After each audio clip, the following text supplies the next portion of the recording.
What up, what up, what up, what up, what up, what up, everybody? How y'all doing today? All right, how we looking on there? Check for a second to see if you can hear it on there. It'll give you a little echo right now. Can you hear me talking? All right, good. All right, let's get it. Go ahead and turn it down. All right, man.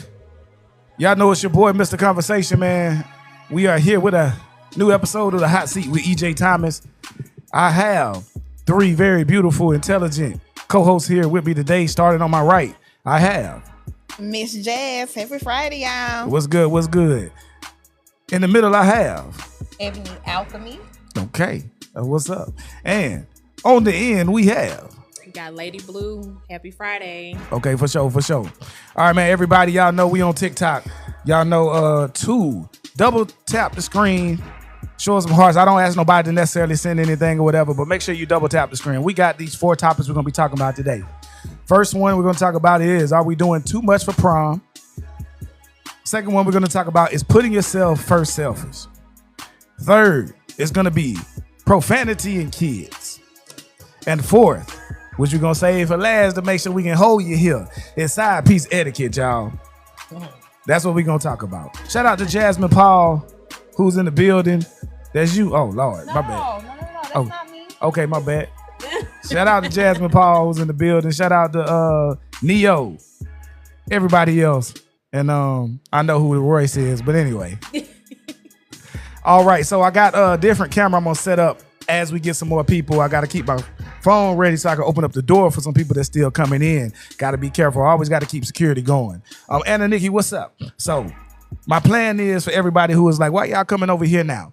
Doing this on TikTok allows me to reach a different audience. I don't just want to be as a local or anything anymore. I want to reach out to the TikTok world.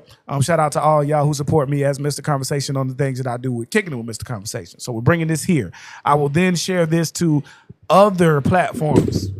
And of course, this is why we don't do it like that. I will share this to other platforms. But as you can see, we got a live show, so you just got to keep it. You got to keep pushing. Roll with us. The So- screw, down. Now, the first one we're gonna talk about is, are we doing too much for prom? Yeah, the screw's not on there, so I'll figure it out. Shout out to Micah and everybody. First topic. Are we doing too much for prom? Anybody got kids here? I think everybody got kids in some way, form. Yeah. Anybody got any in high school that's done proms or that's there? Yeah, my son did 2 years ago. Okay, so I got one going. you got one Maybe. going. Well, no, she's gonna be a freshman this year. But I Okay. did have one, of course, that's already graduated. I've got one that graduated. She's going into her sophomore year at Savannah. Excuse me, Lord have mercy, Valdosta State. And Better get it right, Dad. so yeah, my bad. Don't mess with me. My bad. Now, this is the thing. We've seen social media content coming up with all this stuff for prom. We're gonna start off, since you've had one there. Are we in general as a society doing too much for prom? And what did you do? Doing too much for prom, I would have to say no. Because if you know the history of the segregation of blacks not being able to go to prom, it is a big deal for a lot of people. Okay. When it comes to maybe the dressing, how the dresses are, like what the boys are doing, maybe in that aspect, we may be doing a little bit overboard.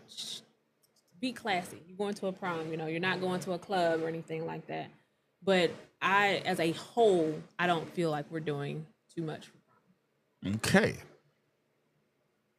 Ebony, what's up? How you? So my oldest daughter went to prom, and she didn't do a lot. As in, to me, yeah, they doing too much because their proms are coming out looking like weddings or engagement parties and although I'm gonna just say shout out you kids, you look beautiful, but a lot of y'all look like they going in for the Lil Kim videos or something.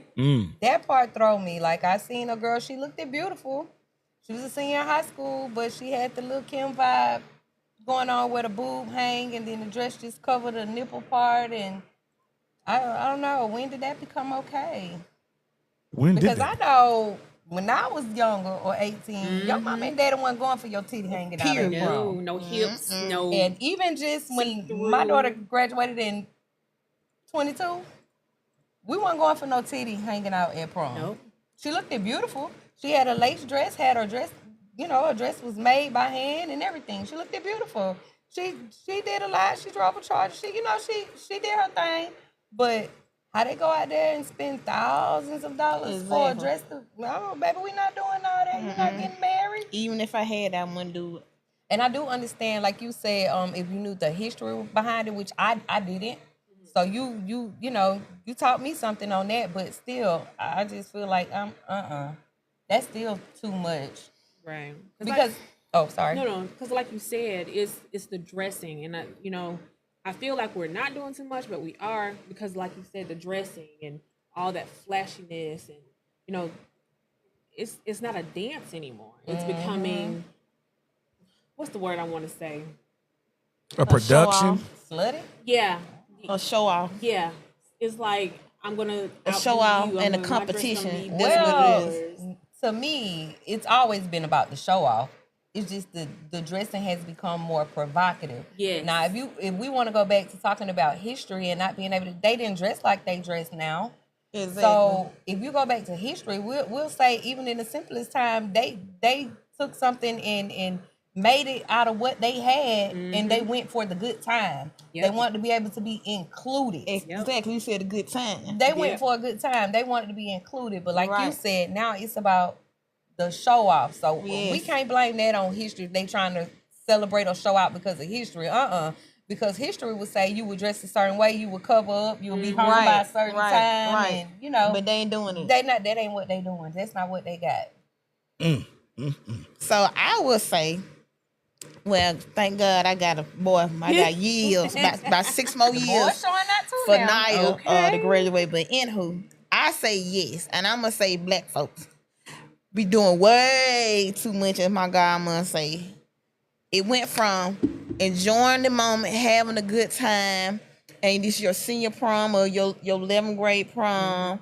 And I get that you want to look good and feel good. You made it in a big celebration, but it seemed like it's who had the tightest dress or the flashiest dress, who got the nicest BMW, the Hummer, scratch limousine. I hate to see these boys on here with these doggone Dracos and guns. What that's about?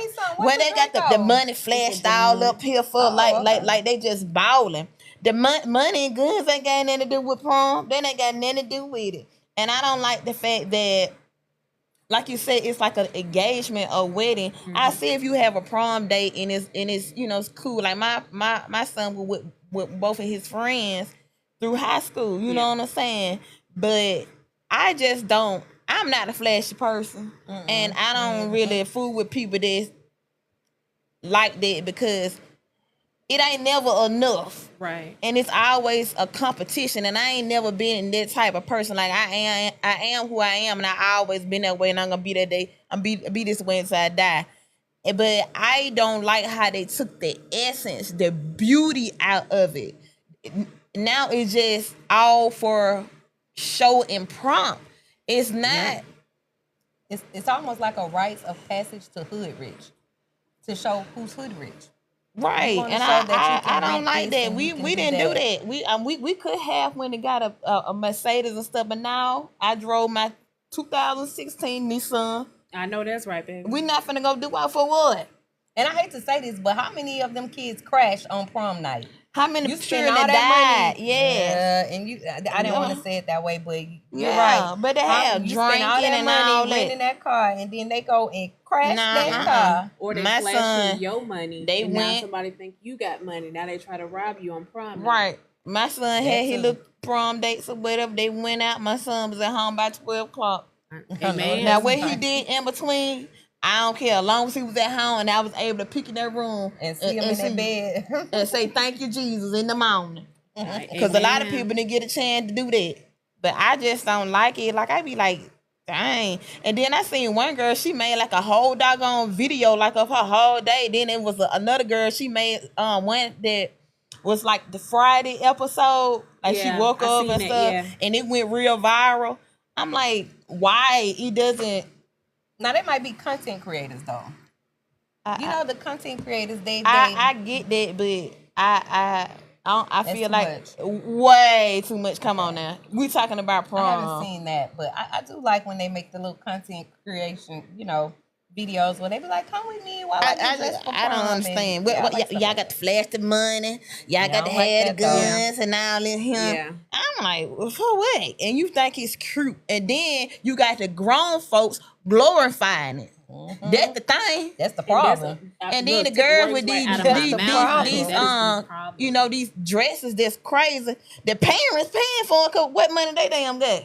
Unless they done work, part time to save their food, but the parent approve for it. And if I'm looking at my daughter and I can see your nipples and I can see everything else, what you ain't teaching your daughter self-respect?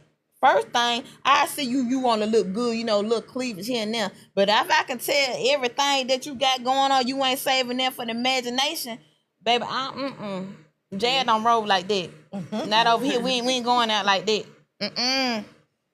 I think skin is the new end, so to speak, when it comes to the girls dressing, though. And that's why everything hypersexualized. But you know what? Let me say this, because baby, I'm not gonna sit up here and pretend like I didn't have my time. Like we said last episode, a lot of stuff come from maturity. Because when I was younger, I had my little slutty outfits too. Now you'll go down to the boom boom room and have all my boom boom out. You know what I'm saying? I love to meet some boom boom room. So I don't judge. Wait, you talking about the boom boom room? The boom boom.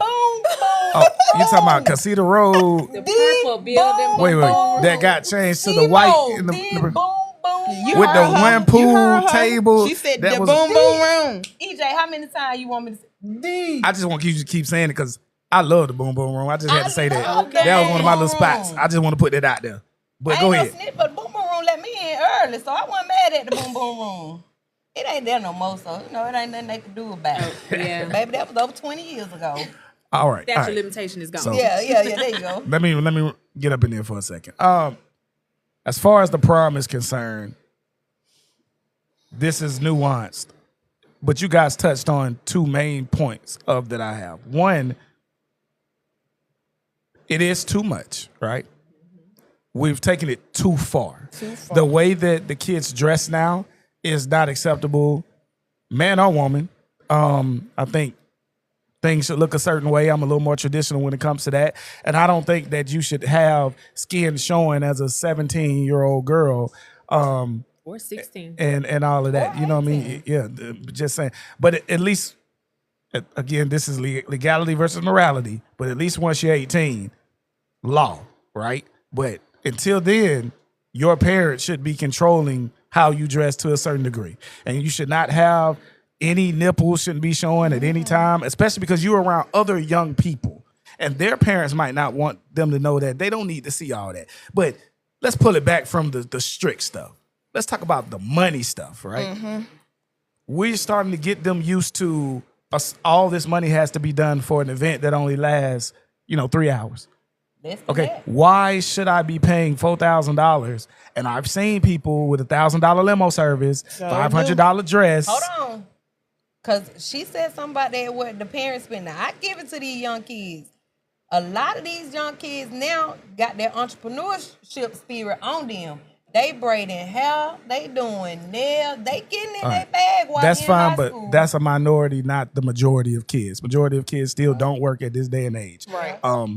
So in general, though, the parents are paying way too much for a certain thing. Then when we get to later things like weddings, they don't learn that is just a one-time event. It does not mean the rest. Your prom has nothing to do with you as a person. Your wedding doesn't have to do with your marriage. We don't teach that lesson that is just one event. That's brief. Mm-hmm. That is the beginning of the end, which is very long. But the other thing to consider is I don't want to over police because we don't do this for bar mitzvahs. When them Jewish boys go in there and they do and they get all that, when they be turning 12. But they give them the money. True, right? They give them the money. They do put a lot of money into that party. And I was just thinking that when you said that, like in prom, rather than spending all that money on prom, you graduating this year. Wouldn't you rather enjoy your prom? Not to say don't be lavish or like just have what you want, but if you dial it down a little bit, that's more money to go in your pocket as a senior for, a graduation gift. Gotcha. You give them the money. Hold on, let me land the plane though. But also, quinceañeras, we don't say anything for that. So there is a certain thing where prom is supposed to be, especially senior prom, not talking about junior prom, it is supposed to be a big event. It's supposed to represent you becoming or starting to come close to adulthood. All right, so I do understand that, but we have to understand that things have to be done in a strategic way and not just spend all this money for an event that they will forget 4 years down the line. Like, let's be real. By the time you was a couple of years in college, you ain't care about that. A lot of y'all, not me, because I had a fun time, but you know what I'm saying, for different reasons. Oh, Lord. But I had me a good time at prom. So, but a lot of people don't even have good experiences. And then you spend all that money, and then the experience wasn't even all that. It reminds me of something else when you do something for the first time. And the experience might not be all that. You know what I'm saying? It's quick and over with that quick. Just saying. So I do, Mike, I do understand. So we have some comments. Let me get to them. Got to remember this is TikTok. The parents aren't, let me see. Neo says, the parents aren't saying no. Parents are competing with other parents. I bet I can do more for mine. Positive Vibe says, or the least amount of dress to have on. They're competing for who daughter can have on the least amount of dress. Micah says, you only get one senior prom. Why not go all out? But nobody's not saying not to go all out. It's okay I to am go saying all that. out, but it's a way to go all out. Because in my 8th grade prom, we all had a limo and it was a bunch of friends in there. So it's a way to do it. But like I said, for me, it's that flashing money, the guns, and showing all this skin. And I'm not saying being traditional, but at least have class. As a young adult, have some class. I don't know. I think maybe sometimes they be excited because you say your 8th grade prom, and it reminded me. I remember my 8th grade prom. My stepdad wasn't able to be there for his daughter for her prom. So even just me going to 8th grade prom, he was so excited. Yeah. He was like, "We're gonna rent her a limo and da da da da and blah blah blah blah." And my mom was like, baby, we not doing all that." I'm your mom. She still That's me right now. We ain't doing none of that. She like, we not doing all But of see, that. that limo one just me, we had about 8 or 9 of us Yeah. in there to split it. You But did. he was so excited. So I get, now that you say that, I said that to say, I think sometimes the parents just be excited. Yeah. And so, especially for those maybe that's their only child, you Or know, they didn't so get to go to And then I or was they gonna say didn't they get try to because for me, relive that moment there through you them. go. But There you you go. can't do that, baby. Yeah, you It's can't over do with. that. It's over with, huh? Yeah, but maybe sometimes the parents just overdo it because they be super excited. Okay, so I'm gonna be super excited at the wedding, not the prom. There you go. we got You make it to when these days. You ain't got nobody the rough day. I want to get another male perspective in there for a second. So, Lady Blue, since you're on the end, if you could pop over there to the green real quick, and Kago, come up in here real quick. I want to see what you think about this, my boy. So, for those who don't know, coming into the stage is Kago Clark. How are you? He- got enough room? He is an artist from by way. Well, right now he in Columbus, Georgia. That's what we gonna say that right now. You know what I'm saying? And I'm gonna play a couple of his songs a little bit during the show. Tell me how you feel. Put the mic up a little closer. How do you feel about the prom stuff? Like, are we doing too much, especially in our community? So I agree a lot with what the ladies were saying, actually. You know, with it being like parents competing against other parents and whatnot. I think it's like nowadays we lack the ability to teach our children humility. Oh, that's You know what I'm good. saying? Like, nowadays it's all about who got the best, you know, who can afford the best. Like, ain't nobody teaching their children to be humble no more. Like, because what a lot of the kids don't understand, especially, like, I'm probably the youngest one in here, so I graduated probably more recently than everybody. Right? It's hard for us to understand how much money actually go into this stuff, you know, that our parents put in. And we just so focused on, I want this, I want that, I want to be so fresh. My dress got to look like this, my suit got to look like that. We not understanding the dollar signs that come behind it. You see, now that I'm older and I'm an adult now and I have children myself and I understand how expensive this stuff is, I'm able to look at it from a different perspective. And I'm like, bro, I should have been way more humble like back then. Oh, that was good. You know what I'm saying? Like my parents, we didn't rent a car or nothing, but they let me drive, one of their vehicles that they use to get back and forth to take care of business and all of this stuff. So I'm taking away from them being able to freely do what they need to do as far as handling business because they want me to have a good experience, So a lot of the stuff I'm not thinking about, but I agree with the ladies a lot. Too much is being spent.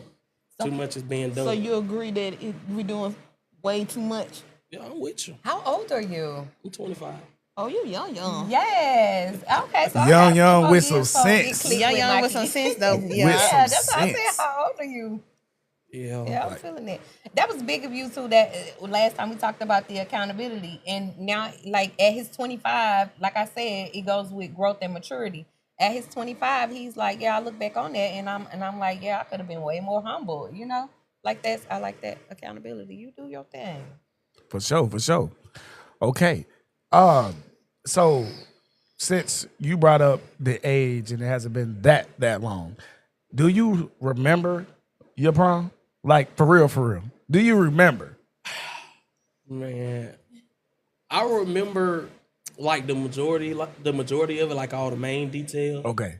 But like, man, when I had prom, we was wild. Like all of us, we all had our cars and everything. We was driving in. We running red lights and like we was just doing the absolute most. He ain't helping y'all youngest. He like, yeah, we was out there. See, that's the part I was talking about. After prom was over, we had like 5 or 6 different people throwing after parties at hotels and everything else. So like by the end of the night, it's always gonna be somebody irresponsible enough to buy us alcohol and everything else. So we drunk, we tore up.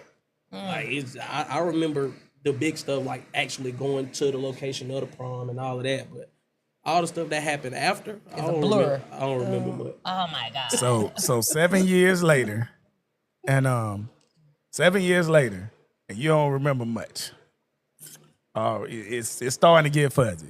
So like we were saying, like by the time you start getting 10 plus years down, it's not even really much of a memory that you're going. Like I can't tell you. I don't even remember where we went. I really don't at this point. You know what I'm saying? So, and I get it because I'm so old now, but I don't remember none of it. So why am I gonna do all that for something that's not even gonna be really a lasting memory? And I remember when we had our reunion, when the 10-year reunion came, that wasn't even nothing like we really talked about. You know what I'm saying? Yeah. I mean, honestly though, because I was busy fucking. So you know what I'm saying? Like I ain't care about the rest of it. My job was to get as much pussy as I could during that day. That was my job. I'm gonna be real with y'all. That was my job. PSA for the young ladies. You heard it yourself. What be on the boys' mind. Exactly. Y'all keep that in mind when you go to prom. Okay, they knew it. 17, 18. I didn't lie to them. Horn dog. I'm talking about. Corn dog and take the C out of it and put H. But I'm just saying, listen, that was my job. Okay? What I needed to say, what I needed to do, where I needed to take them, whatever, that was the job for me. Whatever had to be done. That's what I remember. And I caught two that night. What miss? So shout out to him. Dirty D. Appreciate it. It was washed off. What you talking about? Still I washed my dick. Fuck wrong with you? Dirty D. And one of them ended up becoming my baby mama. I think so. See, that's what happened at prom. No. That's what happened at prom. We had baby later on. Look, that's what usually happened at prom. They be like, I got pregnant prom night. She know her. Exactly. She know it too. You know my baby mama. Don't act like that. You know my baby mama. Oh, you said you caught yours earlier than the prom? Oh, you caught yours at prom? Ooh. Prom night. Lord have mercy. Okay, all right. So Shay over there, you remember your prom situations? Oh, okay. I know that's right. She said she was a good girl. We're going to get you on coming on the next topic. Now we're going to move on. We have been on for 24 minutes on that. Now, I'm going to need Kago switch with Miss Blue real quick because we gotta have the therapist on here. You know what I'm saying? The life coach Can you grab that jacket? I am on here. Me too. See, I told you. But I know she was hot, so I ain't saying nothing. The next topic we're gonna talk about is putting yourself first selfies. So now I'm an opinion guy. Cool. But I'm not certified. So anything that I am going to say, just like the rest of the stuff, is my opinion on what I feel. Now, I'm gonna but Lady Blue is going to start this off so y'all can get some clinical shit first before I give you some. So much clinical. You know what I'm saying? But that's just my passion with Blue Notes and Body Talk. We do talk about a lot of self-healing and journey. So is putting yourself selfish, putting yourself first selfish, it definitely is not selfish at all.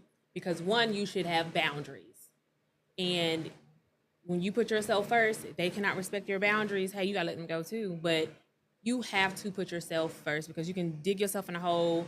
You can be burnt out at work because you're trying to be a people pleaser. You even, not just at work, but with family, friends, you have to put yourself first because you can also have negative effects on your health by overextending yourself. So when it comes to me, my mental, my health, all of that comes first. And if that means I have to put you on the back burner, baby, I'm gonna do that. That's one of my boundaries. You are not before me. Okay. Ebony, do you feel that putting yourself first selfish or not? Yes and no. Okay. I think it depends on the circumstance because I've seen both sides of the spectrum, and it depends on the circumstance. Like especially as a parent, there are times when yes, you do need to put yourself first because if you're not mentally okay, then nothing else is going to be okay. So those times like that, yes, you need to put yourself first. But then I've seen parents who put themselves first all the time, and I didn't agree with that. But what do you mean? Like, what are you putting yourself first in what kind of aspect? Like neglecting your children, putting yourself first. That's selfish. So I think it's the perception, like, or the circumstance. Like I said, okay, like for example, I'm the type of person, in times when I feel like, no, that's not selfish, I had to learn to put myself first. Because I'm the type of person, especially when I started my healing journey, I felt like I wanted to bring my family and friends with me. And you can't always do that. You have to let everybody walk their own journey. And that goes for even your kids. Because especially being a single parent, you so used to being that person for your kids that even when they get grown, it's kind of hard to kind of stand back because you don't want to watch your kids walk into a brick wall, you know? Right. But some stuff you have to let them experience on their own so that they can get the light bulb moment. But I had to learn and I know that sounds crazy, even just hearing myself say it out loud. Like I had to learn to put myself first because I was so busy that I didn't want to, okay, if I get this and I go live a better life or I heal to a point, I want my mom, my siblings, my kids, my cousins, my friend, everybody, come on, look what I found out. But you can't want something that people don't want for themselves. So your best thing to do is be an example.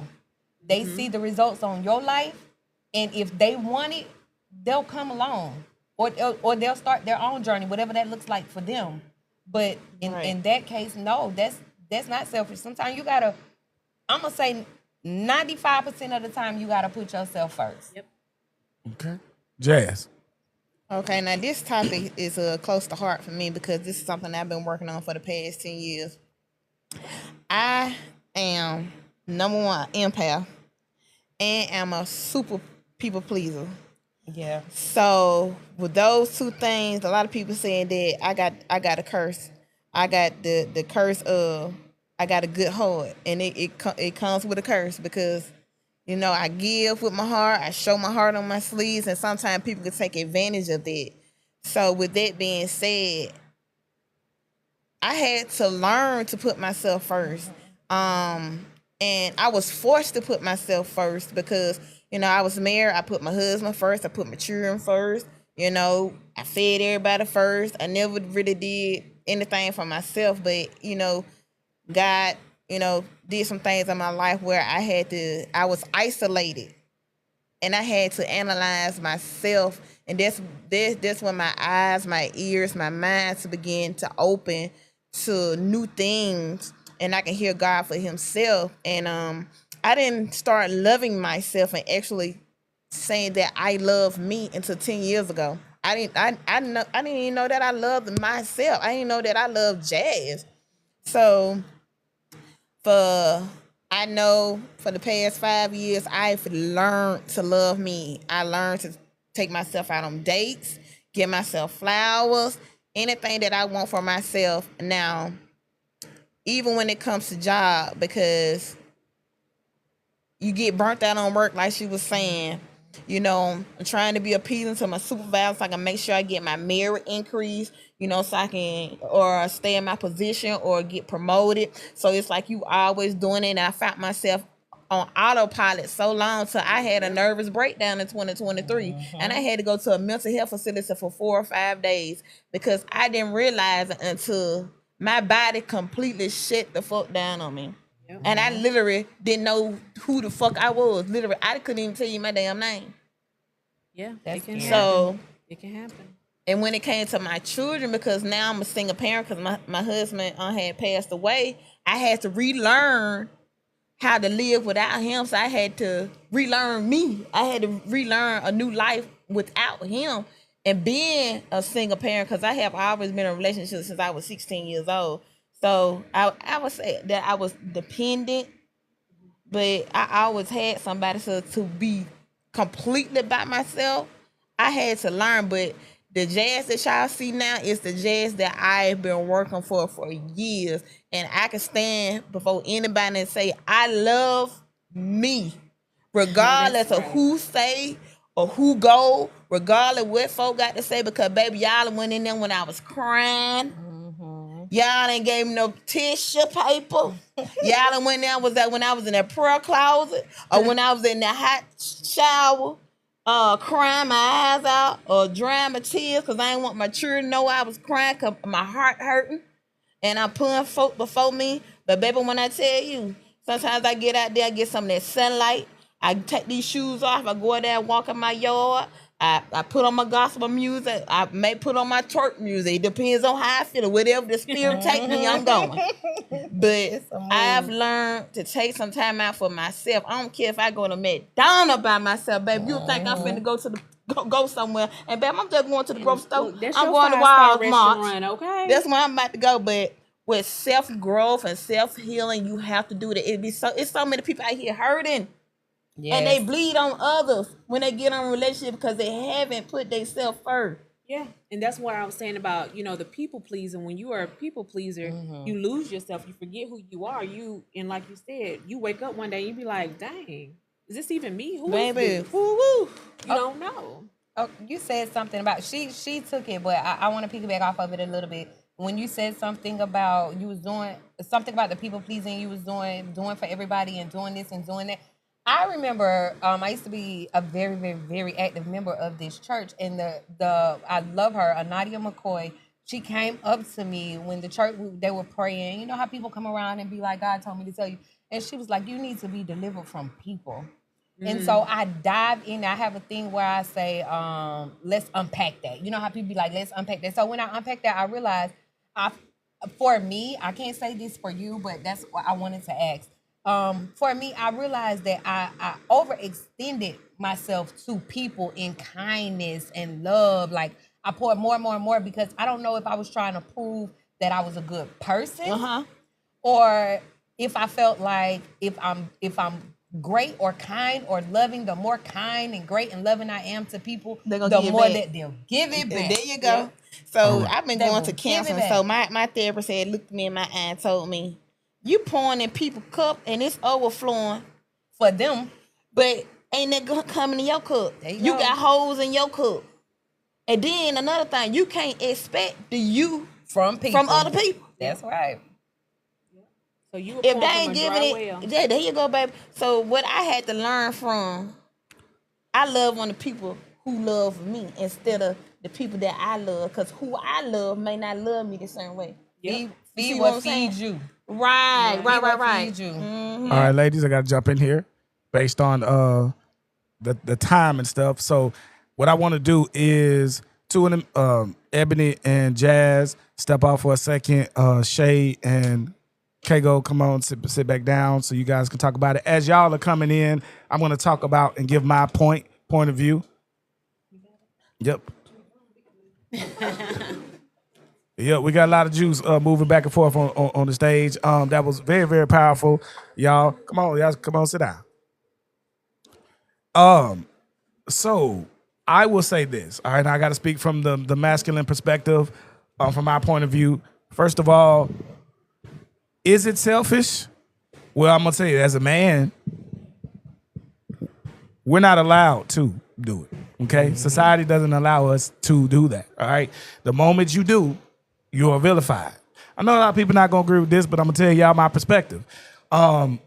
So when you take time for yourself as a man, and I'm assuming that you are a decent man. I'm not talking about the ain't shit motherfuckers that just don't do anything. That's not what I'm talking about. When you're a decent man, the moment you decide to take some bread to yourself, it becomes a problem. The moment you decide to take some emotional time for yourself, it's a problem, because as the head and as the person who's supposed to be the stability of the family, you always are supposed to, and is looked at for you to be the strongest person.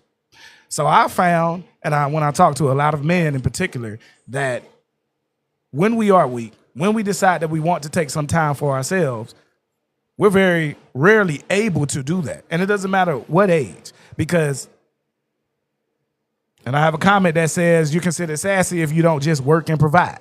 That's the stuff that we hear.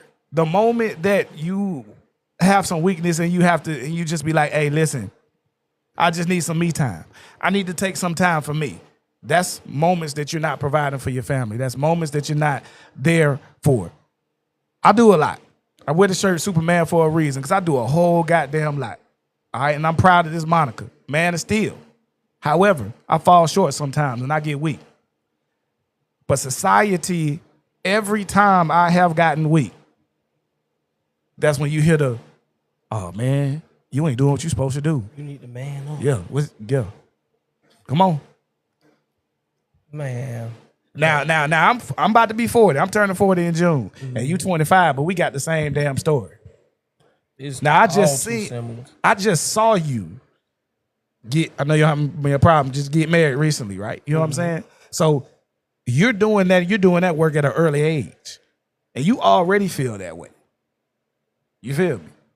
It's like you say, it's like society in general. So not just, certain things that may go on within a relationship dynamic, but like to piggyback off what you were saying, I do agree that we are not afforded that same level of flexibility. Comment just said grace. Yep. It's funny how we all mirroring the same thing. I just want to let y'all know before y'all get mad. I know y'all thinking in your head about what's to come back and the thing to say. I ignored it on purpose. Oh, okay. I know you did. Yeah, definitely. I know you did. I definitely feel like putting yourself first is selfish, right?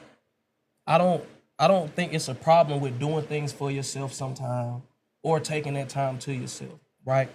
But I feel like where we go wrong with this specific topic is discernment, right? Because when we should get to a certain point in a certain mind frame to understand these particular people are draining me, right? So I don't necessarily feel like because I have a good heart or because I'm a good person that it's a curse. Because if that's me, that's me. I'm not gonna change who the Most High created me to be, right? Because of how I feel with what other people doing. I just need to learn to understand what people belong in my circle and what people do not. Because if somebody is pouring into me just as much as I am to them, nothing about my behaviors or my thought processes are gonna change. Right? But you see, like as men, we are expected to make the ultimate act of selflessness. Right? When, like you said, when you are the head of a household, you are the leader and you carry a family, If somebody come breaking our house in the middle of the night, I'm not expecting my wife to go and potentially die to protect them. I have to do that. Whether I want to or not, that's the ultimate act of selflessness. I could put myself first and say, I'm not going out there, you do it. But then what? How would I be portrayed when that story get out? Oh, she got a whole man at home, but he's scary. He that, because I didn't want to throw my life away. Right? So we are taught, and it's drilled into us from the very beginning, that selflessness is what we have to convey. Right? From the very beginning, we are taught how to treat women, how to do this. We taught to work, we taught to provide, we taught to be tough, we taught to do this, we taught to do that. All of that is teaching us how to be selfless, because we're being taught that everything we do is to be able to provide better for someone else. So now, and again, ladies, we talking about the decent and good ones, right? Because I know y'all gonna come with 17 examples of this nigga from 1700. Well, no, but yeah, it's I get not that. But even as a man, why are you all worried about what society thinks? At some point, you done lived a life, so you know what you need to hold, whatever your situation is, to hold down. So I have always taught my children, my son and my daughters, I don't care what nobody else thinks. If you're doing what you're supposed to do and you can hold it down, who cares what somebody else thinks? Because yes, you need rest. He needs rest. And he should be able to get it without somebody saying, oh, you're not a provider. First of all, my wife knows what's going on in this house. So what goes on in this house, who cares? So, and I'm pretty sure he chose to marry her, so she's a good woman. So I pretty believe that the type of man he is, just by sitting here listening to him, he will get that grace. But at some point, us as Black people, men and women, we have to get out of that trap of what society thinks, because the society we live in now is not the society our parents used to live in 1950s, 60s, and 70s. While that sentiment is true, and then Shay's gonna come along. Theory versus practical application in this time. It's easy to say I don't care about what people think, but when the way the world is built, your perception and people's perception of you does determine where you can go and how far you can go and do things. It does. And so I never believed that. It's true. I promise you it's true. I've been on multiple rungs of the ladder and different things. From my perspective, I can't speak for you. That does ring mostly true. We hear and we'll say things like it doesn't matter what people think, but whether it's just the ego in general or whether it is the perception that your boss has of you, the perception that the people at your church have of you, which can keep you from doing things. Just with what I do, just taking me personally, I use myself and my life as an example. If I want to get interviews, right, you have to kind of either two things. You have to think that my viewership is high enough that it's worth coming on the show, or I got to kind of like you and your interview style, right? Well, see, so 50% right now I'm talking about this. See, now we're opening up the broader picture, but when it comes to your self-worth and what you have going on and putting yourself first, that's what I'm talking about. I'm not talking about because now we're moving broader. I'm talking about just this area. Because he brought up protection and provision and stuff like that. What I do is a way that I help provide. So that is a way to mark my mark on society, which people can measure by their perception of me. So it all ties in. But okay. I do understand your point. Shay, talk to us about how you feeling about I feel like the selfish stuff. You know what I'm saying? Should you put I ain't mean to frame it like that. I apologize. It's actually it's putting yourself first, selfish. I'm gonna go back to like what's her name? I'm sorry. What's her name? Ebony. Okay, so what she's saying, what Jazz said, I agree with what both of them were saying. Like, because if you don't put yourself first, then I honestly feel like that if you don't put yourself first or don't set any boundaries, people gonna walk all over you. And I've been through that too in relationships, friendships, everything, because I've been giving and giving and giving, like, and nothing's being reciprocated. And they kept doing it because I wasn't putting myself first. Now, I'm a parent too. I can't go around just being like, oh, I cooked some food and I'm just gonna sit here and eat and not let my son eat. That's selfish. Like you can't do that. So, I mean, putting yourself first can be selfish, but overall, I don't think it's really an issue as long as you knowing. I guess if you're doing it in the right ways, if that makes sense. Okay. You got to make sure that you are in the right mind, right state of mind to be able to cook that meal correctly for them and everything. So I get it. The burnout that you guys was talking about, I'll definitely get that perspective. So what we're going to do is right now, I'm going to play a song from Mr. Clark, one of his that we have. I'm going to, actually, man, I got to play pork chop sandwich. You know what I'm saying? I'm sorry, bro. I know you was up here doing the nice stuff and everything like that. You know what I'm saying? But I want to show that part of you too. I know you came in here with the lingo, but I'm gonna play it from here, man. I'm gonna play it from here for them. Chicago. Hey, this if I was on that pork chop sandwich with Jay Witt, man. That's most definitely one of them ones. I was initially supposed to just be doing an open verse challenge. I just did the whole song, couldn't even stop. Hey, I'm straight out of Georgia. I be with them dog, but I stick and get down with the roll tide. I don't mess with no pork if I think he a pig, then I wrap him up quick, leave him hog tie. Only sauce that I carry that's hot as a 30 round mad with a Sprite and a lard fry. If you say you on season, I pepper you up. Now your shirt looking like it's a tie-dye. Yeah, I'm from the south, but when I eat hot sauce, better give me some chicken. Last time I trusted some pork, that boy cried me out and it stung in my kidney. I'd rather remain independent. I beat up the BJ like Bobby did Whitney. Yeah, I know I'm a lame, but it's just how I like it because I'm a ghost in the city. If they say that my gang, I know these niggas cabin because they to support me when I started rapping. I came from the shot to the 706 in with tripping. I picked up some habits. Got shot in the foot, guess I need me a dog cause I feel like be rapping. I need me a suit and a tie cause I murdered the track called the start and they said it was tragic. And we set it off on a Monday. Lad tried to play with Big Cargo, I put that little boy on a runway. If you get out my lane, then you better keep going. Ain't no coming back, this a one way. I put a little leg on top of my tool, cause I always been down for the gunplay. And no, that don't mean I'm a gangster. I'm really a father. When kids acting up, then I go get the belt and I spank them. I gotta be honest, I don't do it practical, cause I never been a prankster. Man, I live in that South and we been by that action. Don't matter, we fighting a janky. If I ever get signed, I stay with that drip, I'ma feel like an industry plant. And all of these gon' ride on the waves and I'm stabbing the rod into that. And I don't play no games on my period pool and I got the shice tucked up under my hat. So again, no milk with no pork, I put you in the bag and turn you to a snack. I bet these folks thought I was done. I don't pay you to think, I might pay you to listen. You need a return on my funds. Now we set it off on a Tuesday. These must think they ain't golfing, know where they be moving. They acting like Two-Face. And all of my money be shining. I gotta stay with some blue face. I be with no dog, but I stick and get down with the roll tide. I don't mess with no pork if I think he a pig, and I wrap him up quick, leave him hog tied. Only sauce that I carry that's hot as a 30 round mag with a Sprite and a lard fry. If you say you on season, I pepper you up. Now your shirt looking like it's a tie-dye. Hey, man. That was the Pork Chop Sandwich remix. Yeah, that was a freestyle, too. Yeah, man. Don't hardly know all the words, for real. I don't write, I always punch in, so I gotta actually take time to learn my lyrics. For sure, for sure. So, listen, man. What we're going to do is, right now, bottom two, we're going to bring in Jazz and Mischievous Lee. Because we're going to come in on this next topic, and it's going to be profanity and kids. Okay.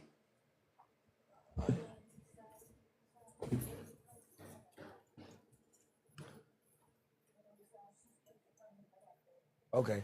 My bad. What we're going to do is we actually going to go into side piece etiquette. Okay. Hold on one sec. Run that way. Jazz going to come in real quick. Everybody make sure you share the live. Double tap the screen. All right. Now, this topic, first off, shout out to Mischievous pulling up. You know what I'm saying? Appreciate you coming after you done been off at work and everything, just like Lady Blue came in. She has had to go. But that's why, you know, what they say, we keep a roster. You feel me? Yeah. We got to keep a roster. Anyway, first thing we're going to talk about, we're going to do side piece etiquette. Now, this topic comes from, been seeing on social media, I've been seeing a lot of exposing I've been seeing a lot of back and forth with people who are in relationships where it maybe was supposed to be, quiet about it or whatever. And I'm like, is it social media or are we just changing into some other stuff? So how I want to frame this is, first off, what is side piece etiquette?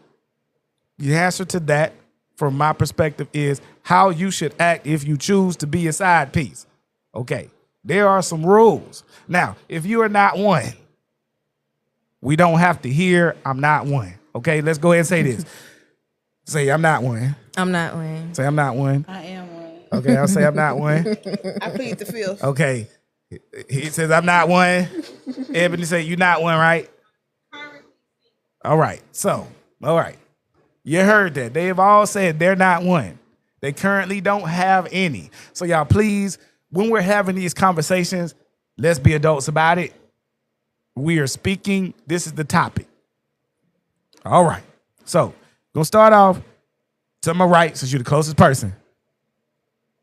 Are there any rules that we should follow that you feel aren't being followed anymore?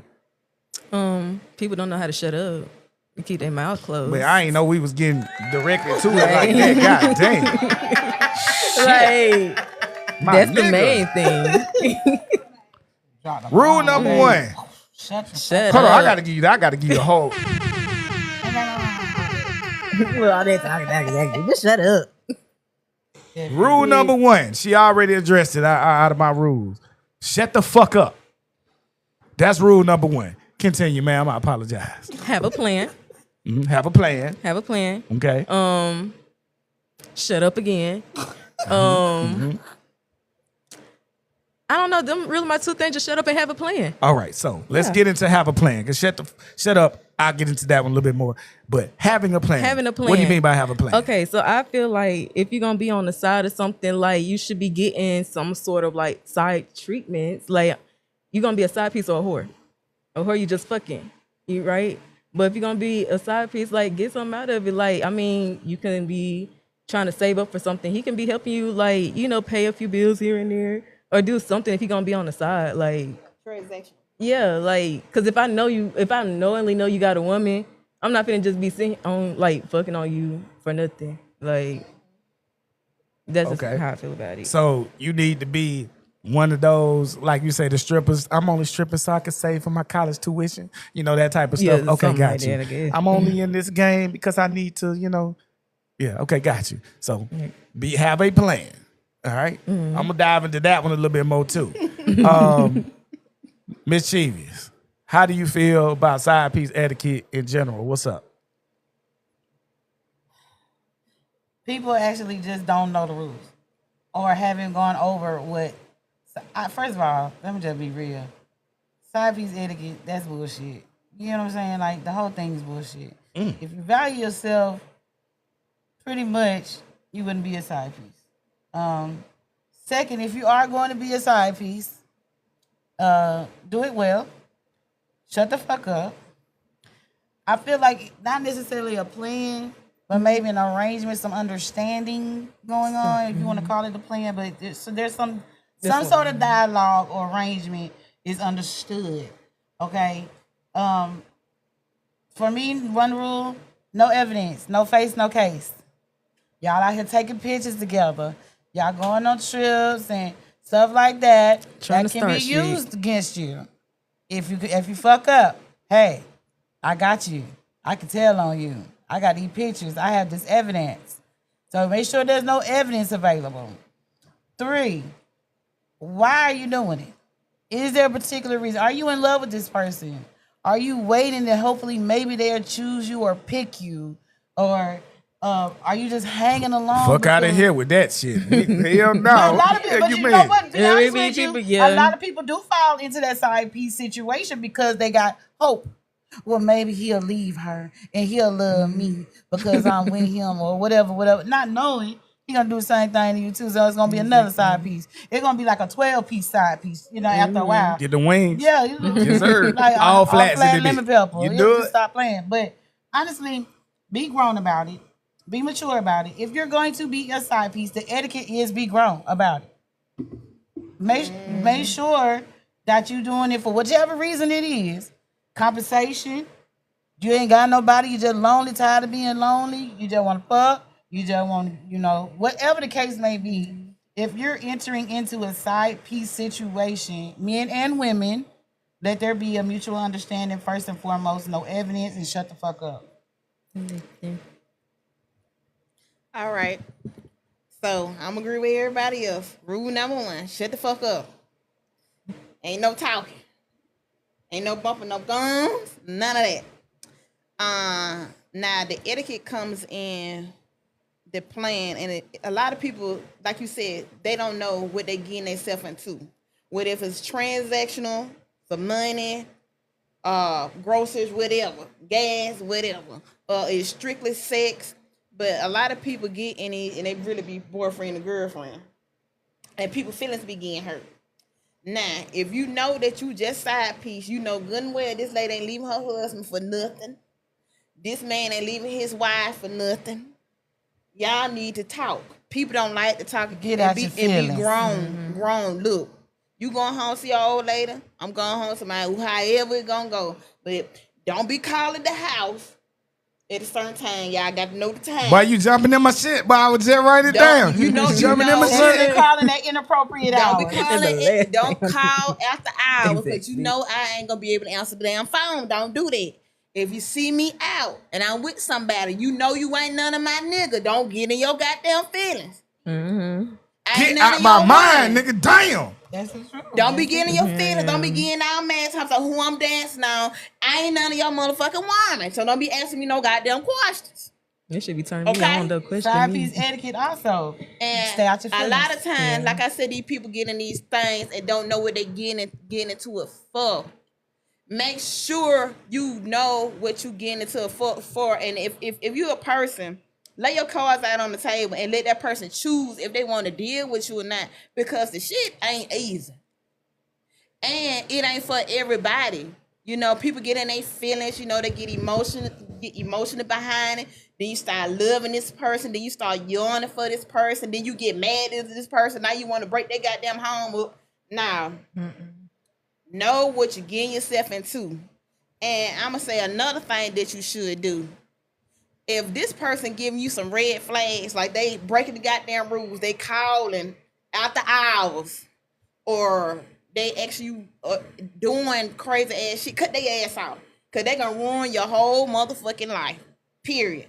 If you don't want to lose your wife and your children, or your husband, or however, even if you messing with whoever, Suzanne, Jane Doe, whoever the fuck you want to call them. Damn, I need a Suzanne. They already giving you some red flags. Leave their ass alone. But like I said, shut the fuck up.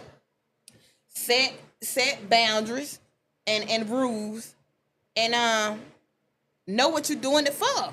This ain't finna be your man. I don't give a damn. Kim, you been Joe's side piece for 10 years. You still ain't got that motherfucking engagement ring, and he still go home to his motherfucking wife, okay?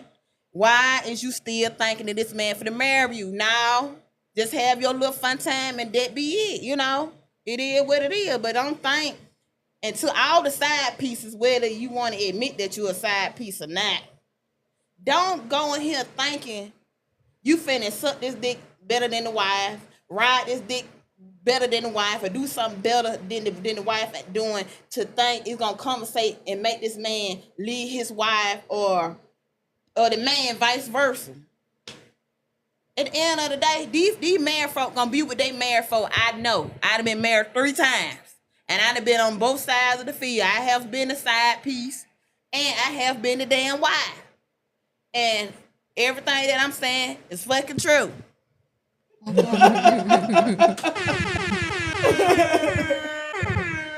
All right, Jazz. Can I ask one question though before you continue? Jazz, switch out with Ebony, please, real quick. Can I ask a question while we're doing that transition? Sure. I got a question for the chat or whoever listening or hearing on the panel. What makes a person okay with being a side piece? What is it? Is it a self-esteem issue? I'm just asking because, like I say, I done been one before too, and it's a lot of people out here. We're not gonna be, we're not gonna be ignorant. We're gonna about the situation.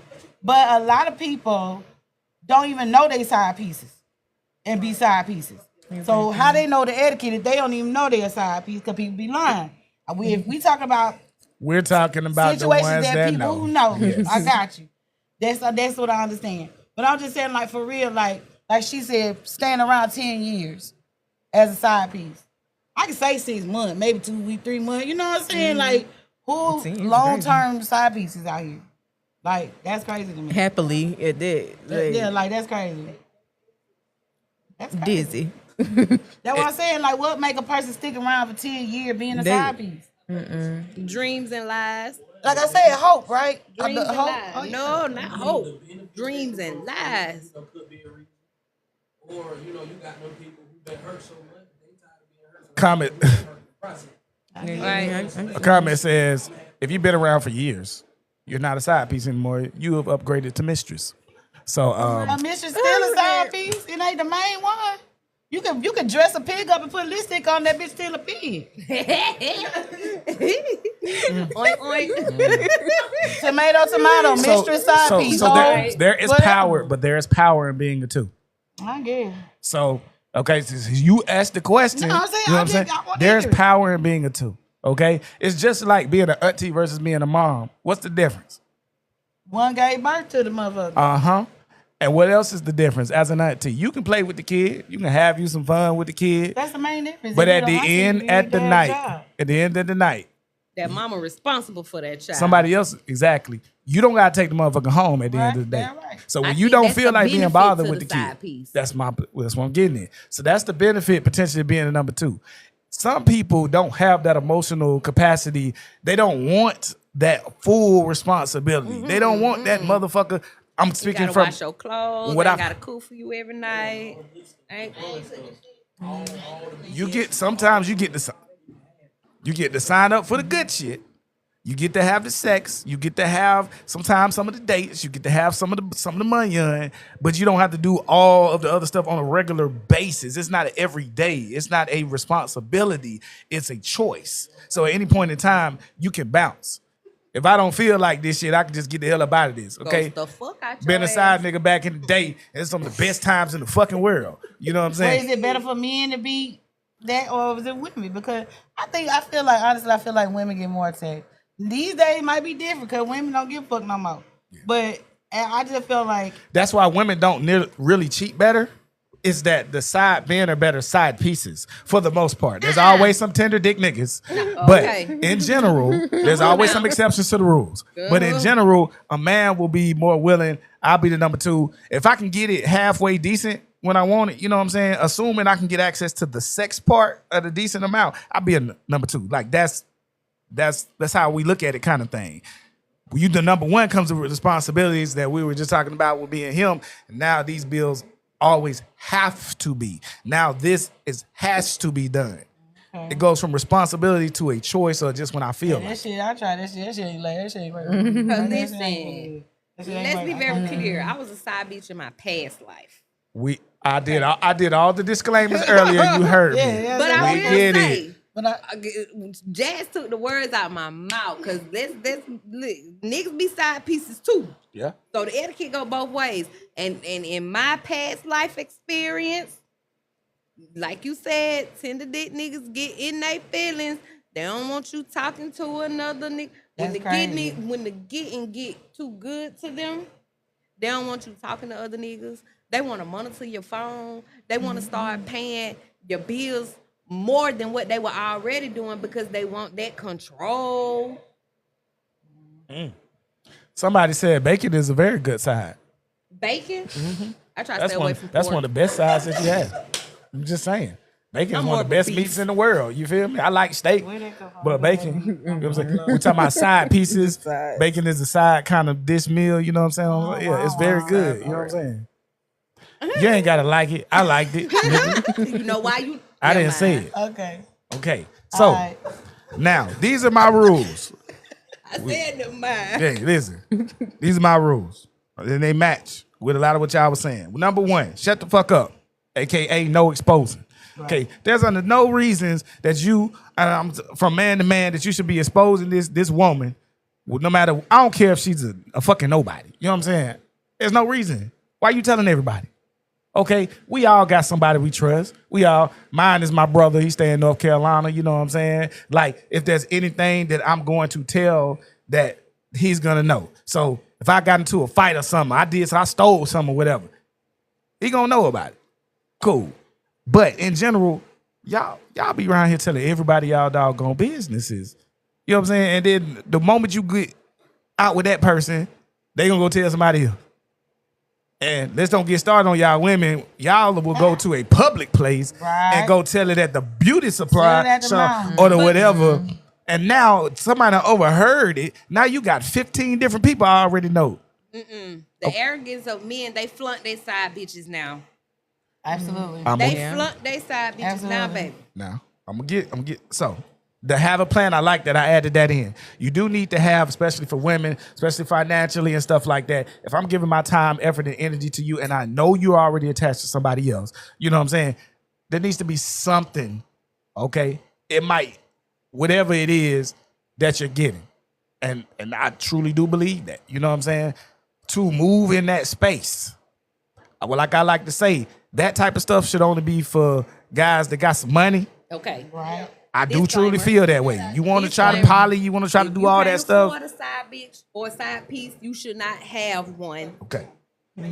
Number 3, no pictures. No pictures. Okay, this is the thing. If you are the type of person and you leave your shit everywhere and anybody can get access to your shit, no pictures. And ladies, stop taking pictures of the nigga sleeping in the goddamn bed. See, look at you. You hating ass. Piss me off if you want to. See? You not gonna do what? See? Did you hit? See? What you not gonna do? We found her. We found her. Because I ain't hear you the first time. I couldn't hear over the picture. No pictures. Okay. Yeah. All right. No calling after a predetermined time. Whatever y'all talk about it in the beginning. Whatever time frame that y'all have decided, don't call. Just don't fucking call. If it's not a fucking emergency, why are you calling a person at 12:30 at night and you know you are not the person he or she is at? Well, why you calling anyway? Because I thought, in my mind, or the way I conducted, we were more of a text. Text me. So you at least follow that one. Yeah. Okay. Text me. Don't call me. Picture taking ass, nigga. Hey, I was the original. Don't trust them. You not a good side bitch if you can't threaten that nigga to do what you want him to do. See, this is what I'm talking about. That's what I was getting at. Fuck that. If you gonna be out, how they say, live by the sword, die by the sword. Okay. You live by the wiener. Fellas, listen. Die by the wiener. They tell you. They tell you. They gonna blackmail burn all this shit to the ground. I got your wife on speed dial. You didn't know I had to hold on. They tell you. And see. You know what happens. Shit like that happens. It does. And motherfuckers be. Needless to say, I wasn't built to be a side bitch. They be on the side of the road somewhere on the ditch. You know, what happened to my sister? And she didn't know how to follow the rules. See, that's what I'm talking about. Okay, next. Speak, but don't do too much. If you see me out in public, you see him out in public, you see her out in public, speak, but don't do too much. The proud motherfuckers want to be seen. They want to try to flaunt in them motherfuckers' faces like y'all was talking about. You know what I'm saying? You ain't see me. It ain't, you shouldn't be doing all that. Okay. You really humiliate yourself. That's self-explanatory. No feelings. This is probably the rule that is broken the most. Can I ask a question? Yeah. She said it earlier, so I'm just gonna piggyback off of it. You said no feelings. That's a rule. How long can you actually? Because let's not be funny now. We keeping it real. Sometimes you could be fucking around with a side piece for so long, and you start unprotected sexing that motherfucker, and there's a safe place, I guess, or comfort zone. I'm gonna say comfort zone. There's a comfort zone that's created when you hit a person repeatedly. When you get used to hitting a person repeatedly, that's why I don't think a nigga be tender dick. A nigga be, because a man's natural personality is possessive over something he cares about. You create soul ties, like you said. And that don't make them tender. They just attached in the motherfucker now. Chicken tendy However ass you want to niggas. say it, niggas be out here cutting up. Chicken tendy ass niggas. Niggas be out here cutting up. Who tender. that nigga? Every night I gotta fight for my love. You tender. And how many and how many other people and you know it. Why you hide that nigga to cut your grass? Nigga, you pay for it. You tell him, shut up and eat my yard, nigga. That's what you tell him. That's what you tell him. Damn. You still young. You still young. Well, I'm If an you old was ass able to nigga. have, and you can't tell me that you get. Okay, never mind. God damn. Exactly. So, man, Come on now. stop it. Stop it. Stop Come on it. now. Stop it. Listen. I've seen young girls tear a man's whole life that they done been with somebody for 20 years apart. Listen. They spin around on it. You should be able to knock it down You should, but you and can't. get the fuck on. That's what you should be able to. But we raising some wussy ass niggas nowadays in the world. Okay. All super effeminate and super actual emotional and shit. I'ma say it. Nah, I ain't gonna say sassy because that ain't even what sassy means. But sassy is being bold in your proclamations of stuff or whatnot. It has nothing to do with feminism or anything of being a woman or a man. But you should be able to detach. Niggas can't detach no more. I see more dudes trying to expose and they get mad and they get upset. Then they get on them, man, you That's a all little I'm hoe saying. and you ain't never, nigga, you knew that That's shit. all I'm saying. You knew that shit. They want to have their cake and eat it too. Okay. And That's all I'm then saying. the final rule, which encompasses all of these together, is know your role and play it well. Okay. If we, you got to look at this as a sports team. You got to look at this as a sports team. Okay. Our job is to score touchdowns. Okay. How we gonna do that? You gonna give me the ball? I'm gonna run through the hole. And I'm gonna keep doing it, and I'm gonna keep doing it, and keep doing it till we score. That's I'm my more of a job. basketball girl. Okay, cool. You wanna say basketball? Same thing. Pass me the goddamn ball. And I'm Every time, nothing but net. swish, baby. You know what I'm saying? That's what we supposed to be doing. Not all that other stuff. You know what I'm saying? Y'all start getting these in the feelings, and then I'm talking to the men. Okay, women, y'all gonna do that from time to time, and she already told you that she will expose your ass if you make her mad. Past life. I already told you that. I can't play like that now. It's too much going on. Listen, man. These people out here will kill your ass. And I get it. Well, we on TikTok. We gonna say unalive. Unalive. Oh, my bad. Yeah, we good. These people nowadays, they will obliviate your ass. I don't know what you want me to say. Stop playing. But they will. They not playing. And like we said last episode, you know, I learned the hard way. Everybody ain't mentally able to play with their heart. You know what I'm saying? Especially not these people nowadays. They be on a different kind of weed and a different kind of liquor. But my question is, if the guy comes and tells the truth from the beginning, this is my situation. All right, right? You said it. It becomes a choice. Mm-hmm. So if you chose to, as a person who has done this before, and you put this out, I didn't, you know, I'm not coming at you. But why would you expose? Now, if assuming this is not, he decided to punch you for no reason or nothing like that, but because he had a few words that you didn't like, you know what I'm saying? Like, what would be the reasons that you would in your past that you would have exposed? Okay, so I've never exposed him, and to be transparent, I stayed with him off and on for 4 years. When I felt myself get too attached, I would ghost him. That was how I kept myself, you know what I'm saying? When I was getting too attached, I would ghost him. But to be very clear, I only allowed myself to get attached because that's what he puts on the table. Had he never put that on the table, it would have been a friends with benefits situation. But when he opened that door because he you know what I'm saying?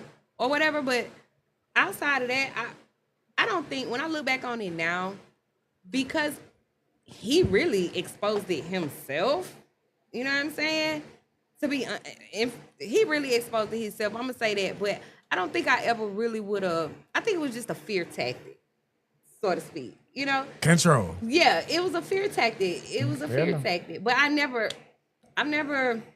No, and I got plenty of pictures. But I will tell you this, and by all means, to my young sisters, this is not no bragging thing. This is not go out and get it like that or nothing. But this is actually probably sad to say, but in that relationship or situationship, he was one of the most gentlemen, kindest, chivalrous, provider, protector. He was one of the best men I could have ever experienced life with. And the only reason I ain't gonna say the only reason, but the main reason I pulled out because I was too attached. After 4 years, how could you not be? I was too attached, and I finally made up in my mind, this is not what I want for me. I wouldn't want this for my girls, so I shouldn't lead by this example. And plus, like I told you, I started my healing journey, so you know what I'm saying? I came to a place like you said earlier, it was something about me. I had to unpack that. Why was I settling for that? In my mind, I said, well, you know, these niggas out here ain't shit anyway. I might as well, goddamn, he treat me better than these single niggas. And that's another sad reality. The married men out here act more single than the motherfucking single men. I kid you not. Ladies, can you vouch for that? Yeah. You have more married men that will come at you as a gentleman, open doors for you. They do everything that you want a single man to do for you. And the single man, they walk past you and like, damn, you thicker than a motherfucker. What's your name? Boy, if you don't get your ass out my face. But a married man will see you, and probably because he's married and he know what's, you know what I'm saying? Walk past like, oh my God. So you saying he already know the game? He already know the game. He already know what to do. Yeah. He already know what to do. That's what I was gonna say. Well, damn. It takes the pressure off. Yeah. Okay. But I think it is a difference too, like what comes to play, like you said, what like if somebody comes in and be like straight up with you and like this is my situation, this is what I got going on. And like she said, it's a choice. Then you make that decision. I feel like when people just go in acting like, oh, I ain't got nobody, but then you come to find out you are married and shit like that, that's when the exposing start, because it's just like, now you done play with me. Yeah. Like, for sure. And no switching lanes. yeah. You pick a lane and you stay in it. Because I don't care how masculine or alpha or whatever you want to call a man. Well, like I said, when the getting get good, that men get possessive. That's their natural nature. That's their natural nature. They get possessive over the things that they care about. So when you get attached to that female, men get possessive. And when you don't bow to that because you pick the lane, remember, we just friends with benefits. So when you don't bow to that, them wanting to switch lanes, you like, nah, you fall back from them. They pop up at your house. They blow your phone up. They pop up at your job. Yeah. Okay. That get real. Everybody's not mentally able to be played with. You can't play with everybody. They will bust a... Never mind. But yeah. All right. So look, we're going to have to go to the next topic, the final one. It's profanity and kids. Now. Why you look like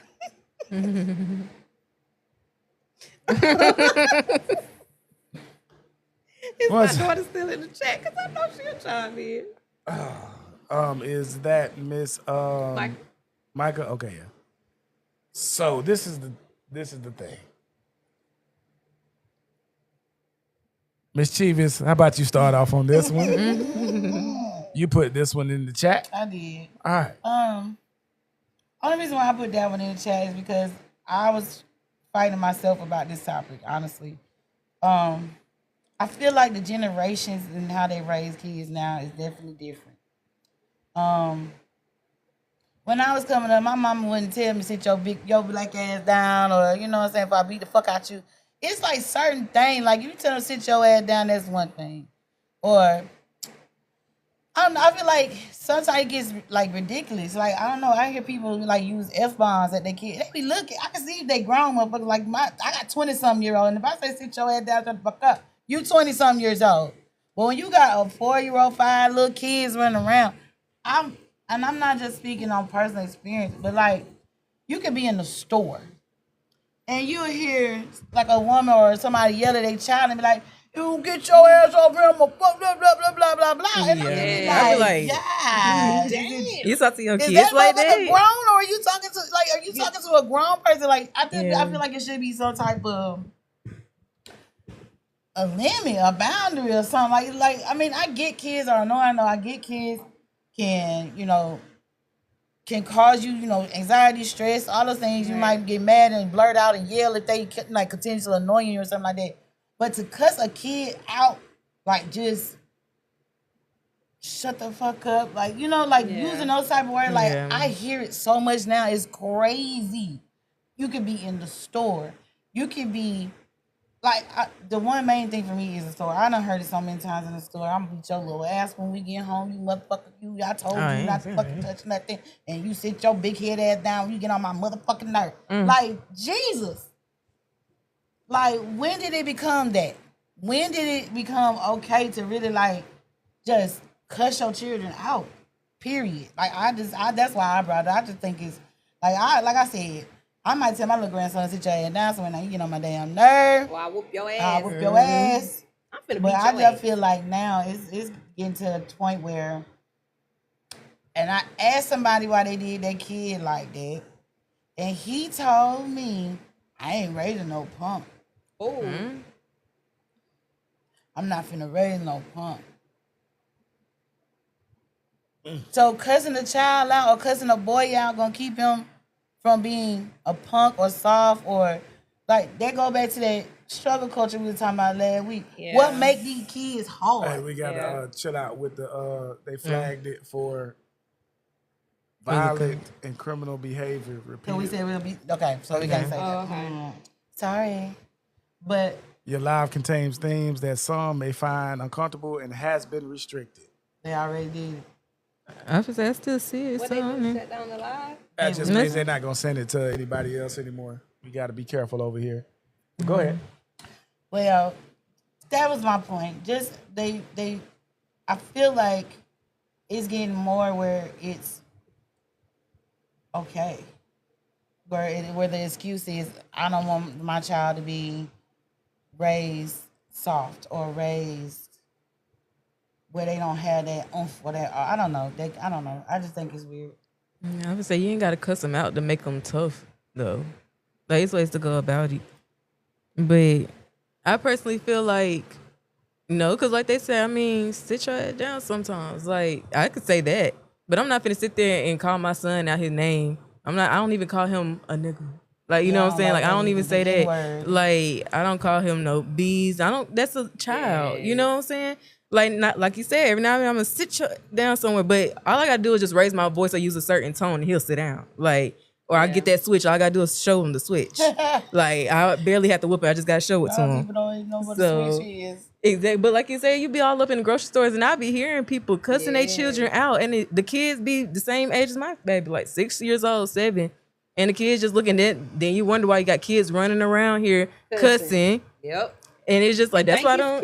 And think it's cute because I had just like the families. They always say people make videos of it, and and then we try to go viral. I ain't mean to cut you off. We trying to go viral and stuff like that, and that go back to that whole prom thing because I know I didn't get to talk about that, but people be doing that for attention. They be thinking it's cute.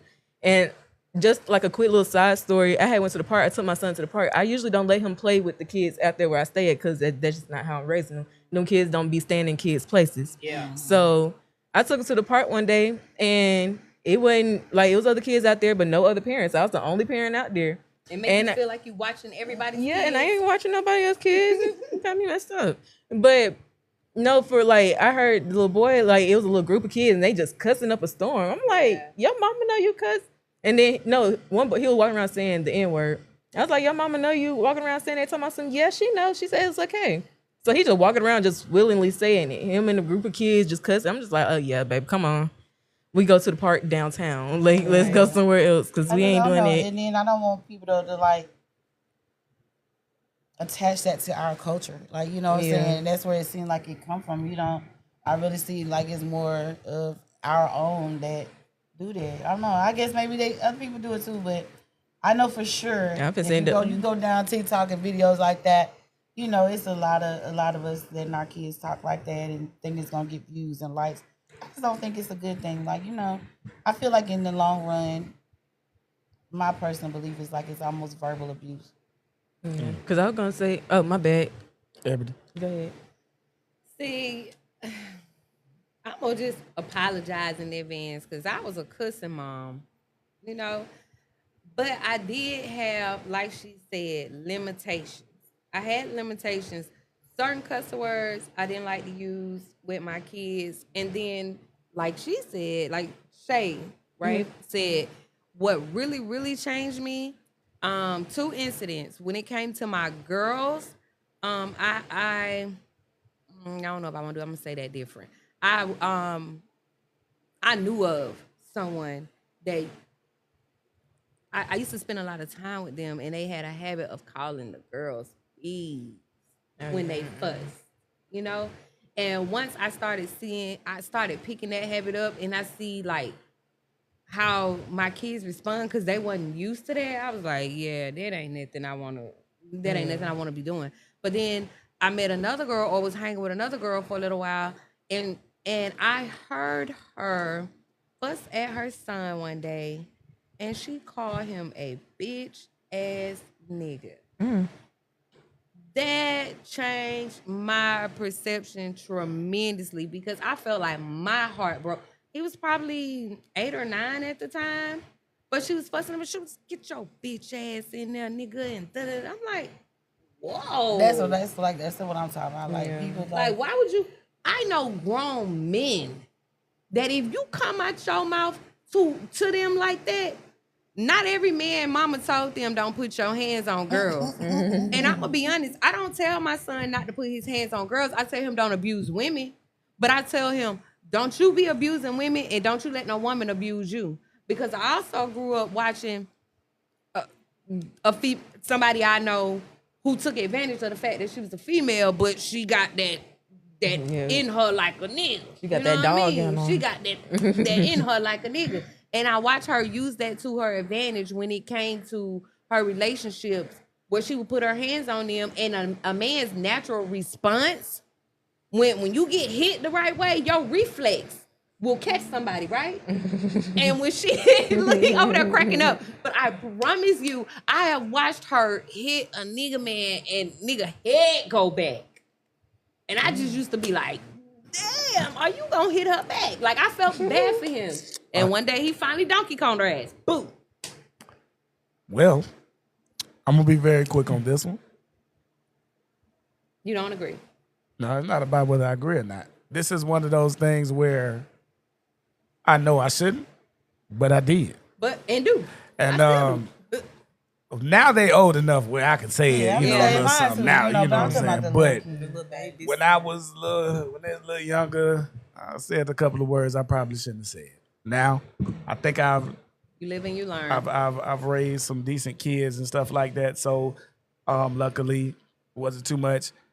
I just don't see in my mind, even now, I don't see where it's too wrong in moderation. It shouldn't be all of the, when you start putting extra adjectives on the end of it, when it's a chain of like 5 different words in a row, okay, but a little sit your butt down and a little DAMN, maybe even a little double hockey sticks. Sit down, from time to time. But when you cursing like directly at them and demeaning them with all that, I get that. Never that's really traumatizing did for that. a child. That's what I said. I think that's like more like verbal abuse. So yeah, I get it. Have I cursed though? Cool. If you ask my kids, they'd be like, "Yeah, Dad done cussed that before." You know what I mean? Me too. That's what I said. But I just feel like now it's so much more common. Like so many people actually really just. It's because you got the babies have babies. It used to be like if you were 16, 17, whatever, young mom, that's like they say a baby having baby. But I was a young mom, or I consider myself a young mom. I was pregnant at 18, but I still had a mindset of saying I want better for my child. Right. So certain things I already knew I wasn't going to do. I wasn't going to accept. But now you got it because, listen, my son is 13, and when I go through his phone, baby, these girls are coming off the porch hot and ready. Oh, yeah. hot and ready. And it's almost make me nervous because I be like, at 13, like you said earlier, you're a horn dog. You know what I'm saying? So I'm already like, look, do you know how to use a condom? Right. Here. Let me, like I ain't get the banana, son. Get the banana. He like, Mom. He took the YouTube videos you better call out. your daddy because if he don't, I will. Right. All right, listen, man. I didn't want to do 2 hours like we did last week, so we're right at 1 hour and 30 minutes. Kago, I'm definitely gonna have you come back. You know what I'm saying? I like your vibe and your style, young but powerful. Yes. Yeah, we gonna need to talk about. So you are married? That is amazing. I like that. How old are you? Went on a cruise and everything. Yes, you know what I'm saying? I like that. He's very mature and responsible. Sound like. Yeah, definitely, man. And my boy, hey man. Yeah. It always does. Yeah. Listen, y'all. This was the hot seat with EJ Thomas. To my right is Shay, Noir. We have Mischievously, and then we have Ebony Alchemy right here. And then the other male that was on here was Kago Clark. And then we also had Jazz and Lady Blue was on earlier also. So this is the main part of the team. Our newbie here is a second show. She did a great job again. As y'all give us some claps, y'all. Welcome to the hot girl team. Yeah. So we'll be moving you into the group chat this week. So just want to tell you that, you know what I'm saying? I try to. And so you let people know they ain't available all the time. Got people want to come in and do this. So Kago, are you going to be at the event coming up? Are you at center stage with Jay Bunny today? No, I have some family stuff. Okay, got you. Understood. All right, I'm probably gonna end up going to Anime and Chill. I'm probably gonna swing over there real quick and see how that goes. And so shout out to everybody that's out here. If y'all want us to still keep coming on here, y'all make sure that y'all send the messages, whatever, interact with it, share it to your people and all that, so I can know that this is the platform that we need to be on. Until then, first of all, let me find this end button. We out.